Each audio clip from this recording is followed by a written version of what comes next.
Hello everyone, study with us में आपका एक बार फिर से स्वागत है। और आज इस वीडियो में जो हम बात करने वाले हैं वो करेंगे भारत की भूगर्भिक संरचना के बारे में।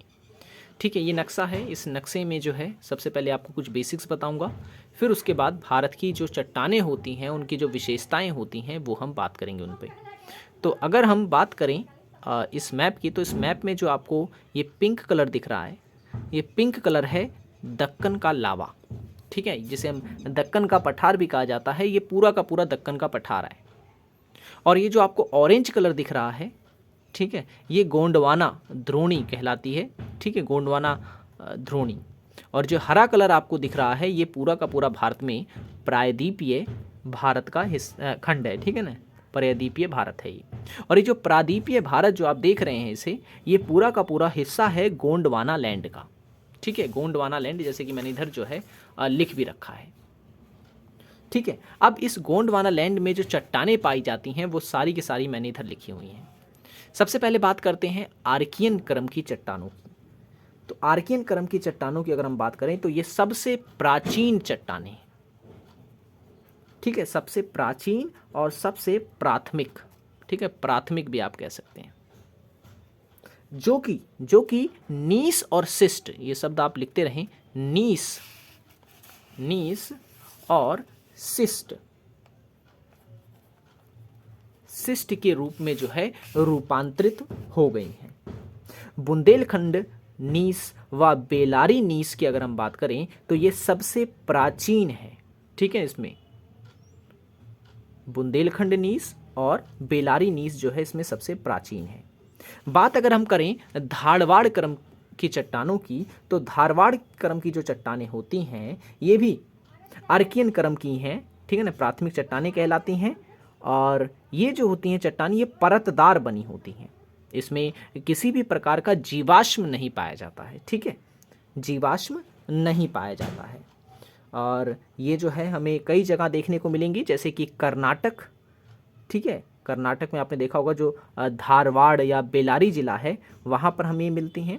अरावली की श्रेणियाँ जो है वहाँ भी हमें देखने को मिलता है।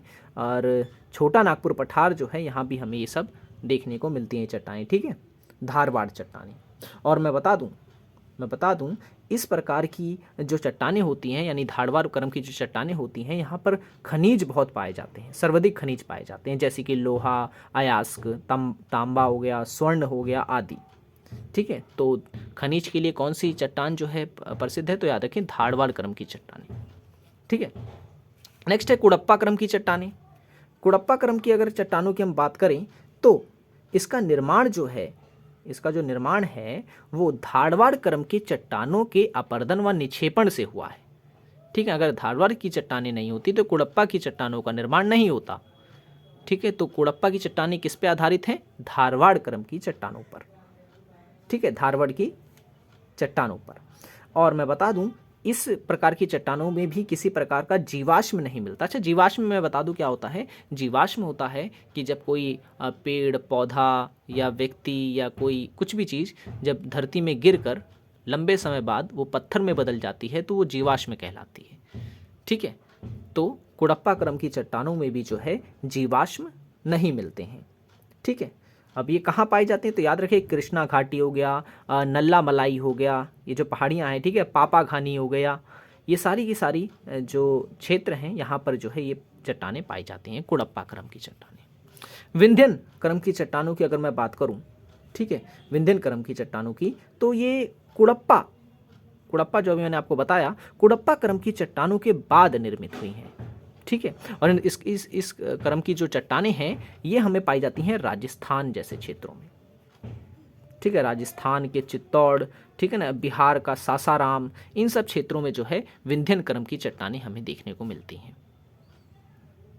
ठीक है, और विंध्यन क्रम की चट्टानों की अगर मैं बात बताऊं तो ये परतदार होती हैं और बालुआ किस्म की होती हैं। ठीक है, और मैं बता दूं इन चट्टानों का एक बड़ा भाग जो है वो ढक्कन से ढका हुआ है, ढक्कन ट्रैप से ढका हुआ है। अभी मैं जिसके बारे में आपको विस्तार से बताऊंगा।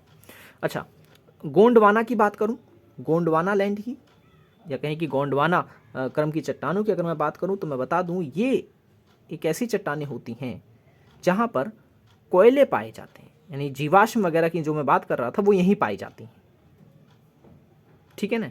कोयला जो है भारत का 98% लगभग कोयला जो है वो गोंडवाना लैंड से हमें मिलता है, या गोंडवाना क्रम की चट्टानों से मिलता है, ठीक है। और इसी में जो है हमें जीवाश्म मिलते हैं, जैसे मछलियों के जीवाश्म, रेंगने वाले पशुओं के जीवाश्म वगैरह वगैरह।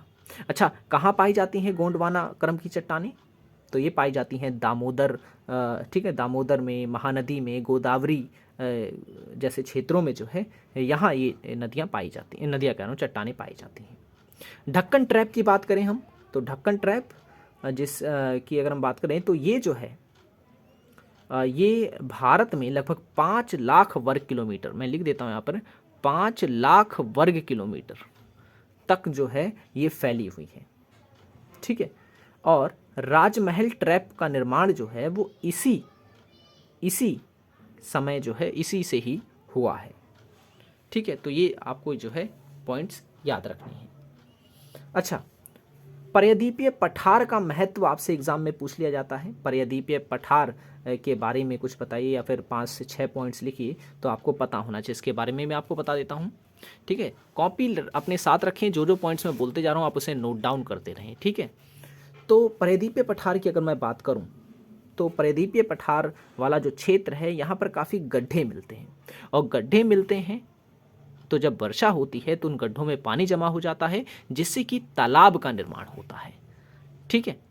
तालाब का निर्माण होता है, और ये तालाब बनते हैं ये काफ़ी महत्वपूर्ण हो जाते हैं उस समय जब खेतों की जो फसलें होती हैं उनको पानी जब चाहिए होता है, तो वो लोग यहीं से ही पानी की आवश्यकता को पूरा करते हैं, ठीक है। और मैं बता दूं कि जो पर्यदीपीय भारत है हमारा, ठीक है, यहाँ पे क्योंकि चट्टानी क्षेत्र होता है, तो चट्टानें जब टूटती हैं, अपक्षय करती हैं, अपक्षय का मतलब होता है चट्टानों का टूटना, ठीक है। तो जब अपक्षय होता है या पर्दन होता है इन चट्टानों का, तो इससे मट्टी बनती है जिसे हम कहते हैं काली मट्टी, ठीक है, काली मट्टी, ब्लैक सॉइल जिसे हम कहेंगे। तो ये काली मट्टी जो है खास तौर से हमें पर्यदीपीय भारत के क्षेत्रों में ही देखने को मिलती है, जैसे कि महाराष्ट्र हो गया, गुजरात का कुछ हिस्सा हो गया, मध्य प्रदेश का कुछ हिस्सा हो गया, तो यहीं पर हमें जो है ये मट्टी देखने को मिलती है, और ये कपास की खेती के लिए सबसे उपयुक्त होती है, ठीक है। याद रखें, कपास की खेती के लिए जो है काली मट्टी काफ़ी महत्वपूर्ण होती है, ठीक है। और लेटराइट मृदा भी यहीं पाई जाती है, ठीक है। लेटराइट मृदा जो कि कई प्रकार के मैं बता दूं, जैसे कि जो कॉफ़ी हो गया और जो चाय हो गया, ठीक है ना, मसाले हो गए और जो ड्राई फ्रूट्स वगैरह हो गए, ये सब जो है इसी मट्टी में उगाए जाते हैं, तो हम कह सकते हैं तो लेटराइट मृदा जो है काफ़ी महत्वपूर्ण होती है, और ये भी जो है पर्यदीपीय पठार में ही पाई जाती है। और पर्यदीपीय पठार की एक और ख़ास बात याद रखें कि यहाँ पर खनिज की अधिकता होती है, ठीक है ना। भारत में अगर हम बात करें लोहा की, यूरेनियम की, बॉक्साइड की, कोयले की, मैग्नीशियम की या मैग्नीज़ की, ये सारा का सारा जो है हमें पर्यदीपीय पठारों पर ही देखने को मिलता है, प्रायद्वीपीय पठारों पर देखने को मिलता है, ठीक है। आपने नाम सुना होगा छोटा नागपुर पठार, ठीक है, छोटा नागपुर पठार। इसे भारत का रूर प्रदेश कहा जाता है, याद रखना आप, रूर प्रदेश कहा जाता है। क्यों? क्योंकि यहाँ पर खनिज जो है अधिक मात्रा में पाया जाता है, ठीक है। तो हमने पर्यदीपीय भारत की तो बात कर ली, अब कुछ पर्वतीय क्षेत्रों की भी हम बात कर लें। जैसे भारत का ये जो एरिया है, ये पूरा का पूरा क्षेत्र जो है ये पर्वतीय क्षेत्र है, ठीक है। यहाँ पर बड़े बड़े पर्वत हैं, हिमालय पर्वत, ठीक है ना। आपने सुना हो K2 वगैरह, सियाचिन वगैरह, ये सब यहीं पर ही है, ठीक है। तो ये पूरा जो हिमालय पर्वत है, इसकी मैं अगर आपको बताऊं तो ये जो है इसका निर्माण कैसे हुआ, इसके निर्माण पर जो है अलग अलग लोगों ने अलग अलग राय दी है। तो 2 सिद्धांत जो है काफ़ी प्रसिद्ध हैं। पहला है कोबर का सिद्धांत, ठीक है, कोबर का भू सन्नति सिद्धांत, और दूसरा जो सिद्धांत प्रसिद्ध है वो है इनका नाम है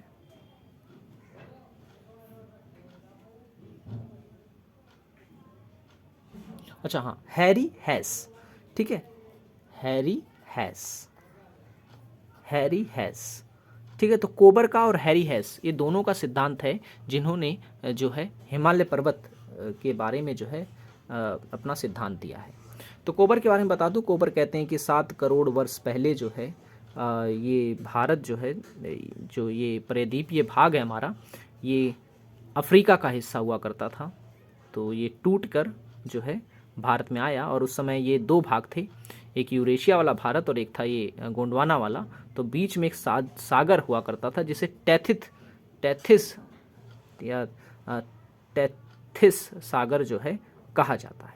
तो कहा जाता है इन्हीं के अवसाद जो हैं आपस में गिरते गए और फिर जो है एक हिमालय पर्वत का निर्माण हुआ। तो ऐसा कोबर कहते हैं। ठीक उसी प्रकार से मिलता जुलता सिद्धांत जो है हैरी हेंस भी देते हैं। ठीक है, तो जहाँ तक कुछ खास अंतर नहीं है, लेकिन अंतर है दोनों के सिद्धांतों में। अच्छा, क्वेश्चन अगर आपसे आ जाए प्रायद्वीपीय की जो प्रायद्वीपीय क्षेत्र, इसकी विशेषता या कहें कि इसका महत्व, तो मैंने आपको बता दिया। अब हिमालय का जो महत्व है हमारे में, ये भी हमें पता होना चाहिए। जैसे कि अब हिमालय की अगर हम बात कर रहे हैं तो हिमालय जो है इसका भी काफ़ी महत्वपूर्ण रोल है हमारे भारत के लिए। जैसे कि जो ध्रुवीय हवाएं होती हैं, आपने देखा होगा कि हमारे जितने भी नॉर्थ में कंट्रीज़ हैं, ऊपर आप जितने ध्रुव की तरफ जाते जाएंगे उतनी ठंड बढ़ती जाती है, क्योंकि वो बर्फीला एरिया है पूरा का पूरा। तो वहाँ से ठंडी ठंडी हवाएं आती हैं, तो ये हिमालय पर्वत जो है इन हवाओं को रोकता है। ठीक है, पहली विशेषता आपको याद रखनी। ठीक है, हिमालय पर्वत रोकता है।